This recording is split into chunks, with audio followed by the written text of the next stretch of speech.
Hello and welcome to yet another episode of the Euroman Movie Report, the show where I talk about a movie I've recently watched at my local movie theatre. This week I have watched the somewhat sequel to 2015's Sicario. And Sicario, for those who don't know what I'm talking about, is that back in 2015 a movie was released, directed by the guy who later went on to direct movies like Arrival and the Blade Runner sequel, Denis Villeneuve. I cannot pronounce French names, sorry. But he's a good director. And it was basically about a war between the US government and the Mexican drug cartels on who gets to control the US-Mexico border area. And in that movie, of course, we had Emily Blunt, who played this FBI agent, a very annoying character who didn't seem to understand the situation in which she had been inserted.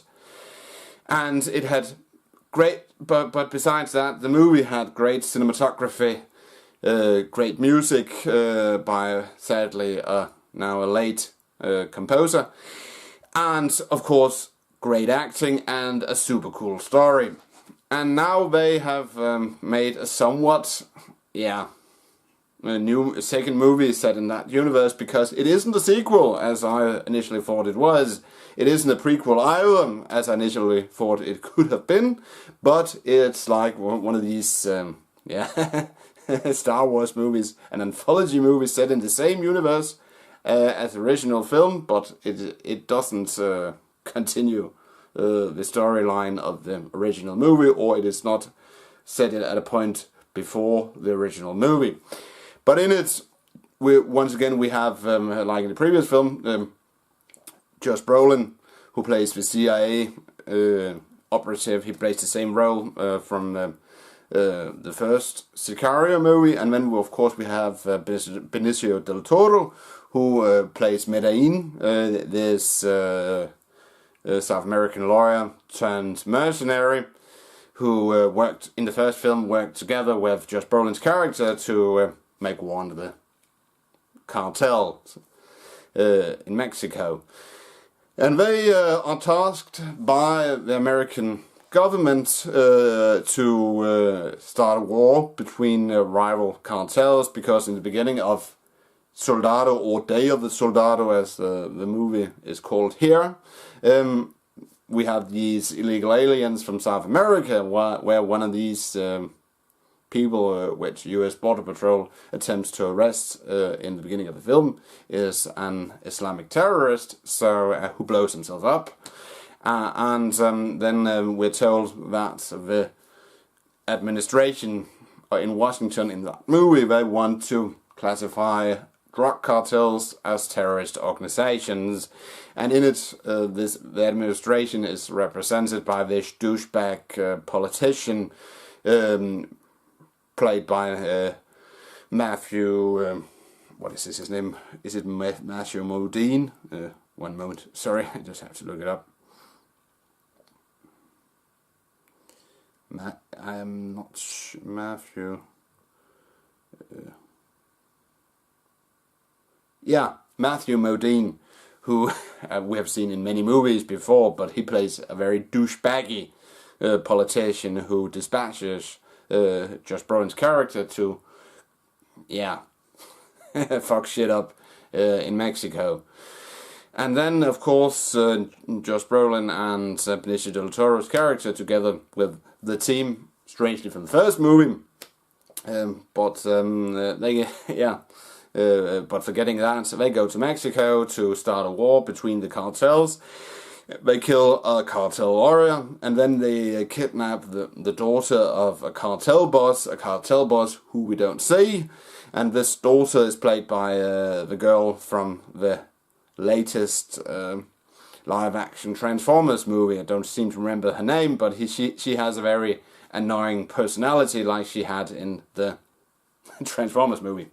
And something like that. But things go sideways because Josh Brolin's team, together with Benicio del Toro, they get into a firefight, as seen in the trailer, with supposedly Mexican federal police, and then we're told in the movie that the U.S. administration gets cold feet, and then they want to, bury the operation, and that implies that the cartel boss's daughter, she needs to die, but Benicio del Toro's character, he doesn't want to acknowledge that order, so he's on his own. And, just need to put my phone away. Yeah. Day of the Soldado, or Soldado, it starts off good with, like the mission in Somalia. We see the special forces arresting that pirates to get some, intel on the terrorist episodes shown early in the movie. In the US, there's a suicide bombing in a supermarket in Kansas City.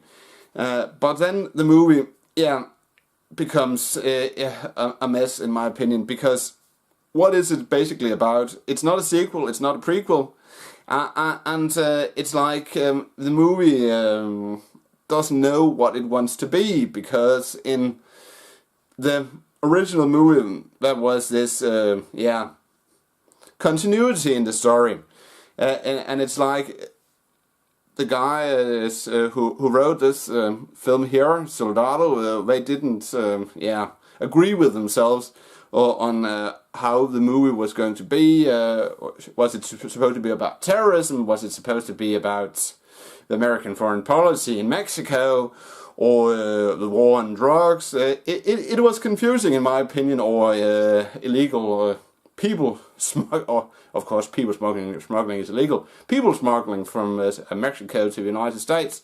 It is a mess, in my opinion, and that's a bit sad, because we waited 3 years for a sequel to Sicario, and we got this movie here. It does have somewhat good acting. Benicio del Toro and Josh Brolin, they do a great job again, but it's like, they are the characters from the first film. They aren't as good as they were in the original movie, and that's sad, in my opinion. Very, very sad.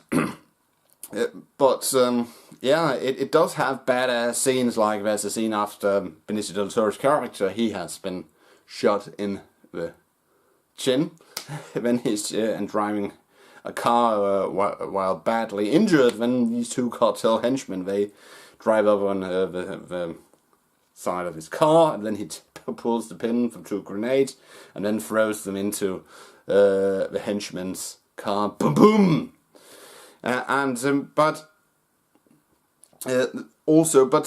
as I said, this movie, it seems messy compared to the original film. For instance, there's another scene where Josh Brolin's character, they watch some aerial footage of the execution of one of the cartel bosses, the guards, the guys who were guarding the cartel boss's daughter, and it was somewhat implied that the person who executed those two was a high-level individual in one of the cartels, but they don't follow up on who that guy was. And another thing, in the first movie, they could trust the federal Mexican police and the whole escort sequence into Mexico, which goes sideways. Why did the federal police attack the Americans? We aren't told that. The movie is very messy. If the original movie is here, then the new movie is almost, it's not completely down on the floor, but there's a 50-50 range between the original film and this new movie here, and that's a bit sad, because as I said, I waited 3 years for a sequel to Sicario, and then we got this movie here instead. But anyway, they are planning a third Sicario movie, so I hope that they will do a better job with that one. than they did with this one here. So if I'm gonna rate, yeah, and maybe change the director, because the guy who directed this thing, I didn't know any of the movies he had did previously, so maybe they could get Dennis to return for the third film, but or someone equally as good as him. But because this guy, yeah, I didn't like his directing, and one thing which, yeah, lowers my thoughts on the movie is that when we see the reflection from the camera in a movie, then it seems in a scene, and we have a helicopter sequence where we see them, you know, whole movie style sun reflections in the camera, and that takes something away from the professionalism of the first film, in my opinion. So all in all, if I'm going to rate Soldado, or Day of Soldado as it's called here, I will give it 3 out of 5 stars, because it isn't bad, but it certainly isn't good either. That's it, Euroman of Euroman's Movie Report. Thanks for watching, and don't forget, if you like this movie talk / movie review, please give it a thumbs up. And if you want to watch my previous reviews / movie talks, you can click a link in the description, which will take you to my previous videos. But I will return next week with another video. Until then, have a pleasant weekend, and thanks for watching. Bye for now.